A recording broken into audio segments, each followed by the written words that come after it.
for as long as humans could think, we've looked to the stars in wonder, and we've looked for answers, hoping we'd find who we are and why we're here. What if the answers weren't millions of miles away in space, but under our feet all along? Now, before you dismiss what I'm about to talk about here is some iconoclastic, anti-religious rant, I want to clear the air about my worldview. So I kind of identify as religiously agnostic. So what that means is, I'm kind of open-minded to what could happen, and I'm actually kind of in the middle. I kind of like to say I'm between science and religion. So I believe in evolution as the theory of how we got created, or how we developed what we are. But I also believe that, even though science has all these equations and theories, they can't explain to what happened before the Big Bang, what happened before time existed. So I give credence to the idea that something incomprehensibly powerful compared to us created all, the stuff in the universe. But, don't dismiss what I'm about to talk about as some sort of conspiracy theory or fringe philosophy, because it's actually rooted deeply in neuroscience, evolutionary biology, and the growing field of psychedelic research. So, and if there's even a hint of truth to that, it could reshape how we think about the origins of consciousness and our species and even spirituality. So, the topic I'm going to be talking about is called the Stoned Ape Hypothesis. It's proposed by Terence McKenna, and it posits how we could have accelerated our cognitive evolution through the psychoactive effects of psilocybin. And it could have improved our neural connectivity, our ability to think abstractly, and it could have also eventually led to the emergence of complex language. Now, most evolutionary biologists boil it down to the simple fact of cooked food and how the nutrients extracted from cooked food allow our bodies to more efficiently process the food, allowing us to have energy to do other stuff. But I like to take a step back, look at the larger picture, and say, what inspired the thought for them to hold the food over the fire? What catalyzed the idea for them to form these spears to hunt animals more effectively than with their hands? And what catalyzed the desire to form strong social connections and groups, unlike our territorial ancestors? Now, I don't claim to be an expert in evolutionary biology or anthropology, but for the sake of this assignment, I've done considerable research on this. It's something I've long been interested in. And like I said, I'm agnostic, so I'm trying to approach this from the least biased perspective. I'm not trying to tear down anyone's religion. I'm just trying to offer, a balanced perspective on this, and hopefully even the most religious of you can have an open-minded thought about this. So, as I go through my points here, I'm going to talk about first how the environmental changes 2.5 million years ago, coinciding with the Ice Age, could have caused global cooling and caused these hominins, which are our early human ancestors, to migrate out of their lush jungles. And then I'll talk about how evidence from historical things we found can point to how the cognitive advancements of our species could have originated from psilocybin, and what evidence we have to support that. And then finally, we'll look at some more modern research on animals, and it'll display how they reacted to these psilocybin compounds. So, firstly, let's jump about 2.5 million years ago, and we'll look at the Ice Age.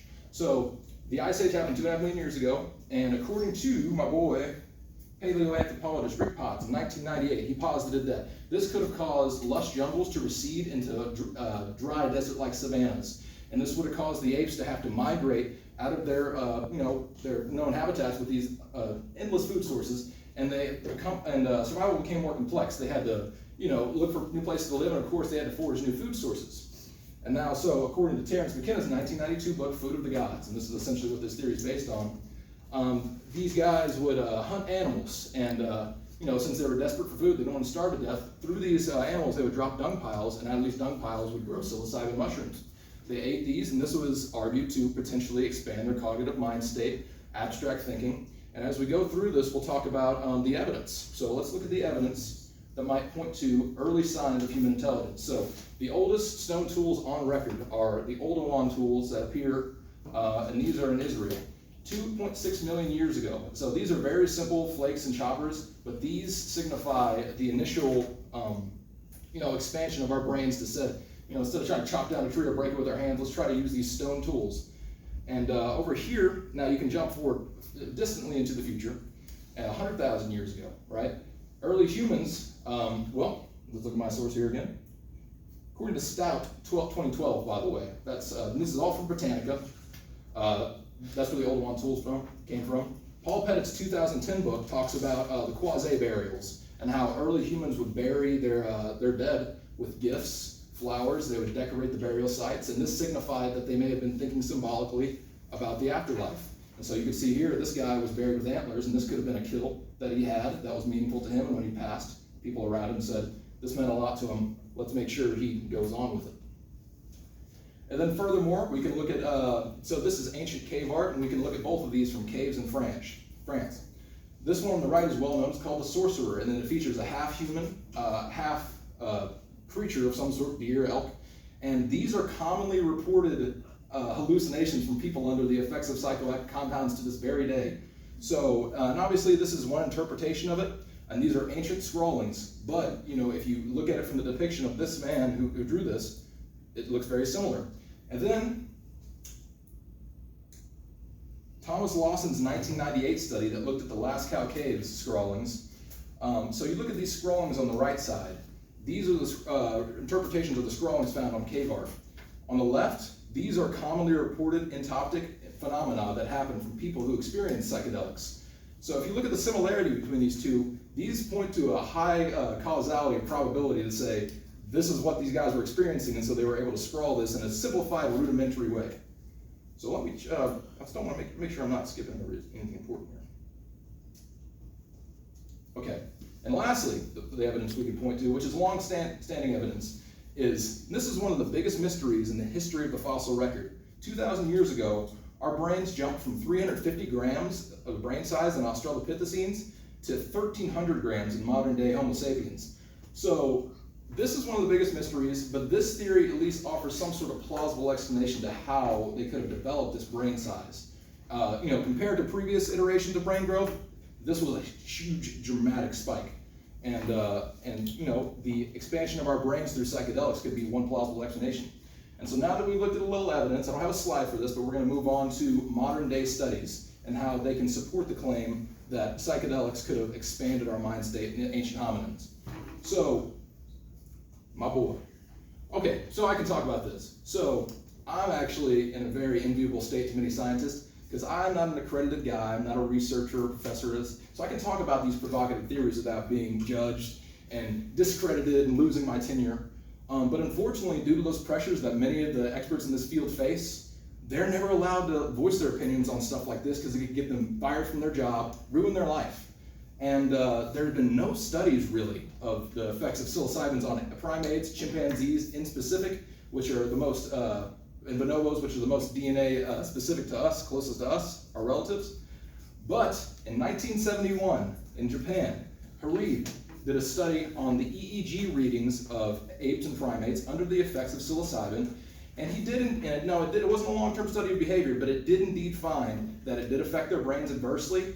It spiked certain brain waves that this isn't one of those topics, so many topics that I can't elaborate on because it's such a dense topic, but it spiked their brain waves in creativity and mental alertness, which could have essentially parlayed into the notion that psychedelics would have affected our previous ancestors.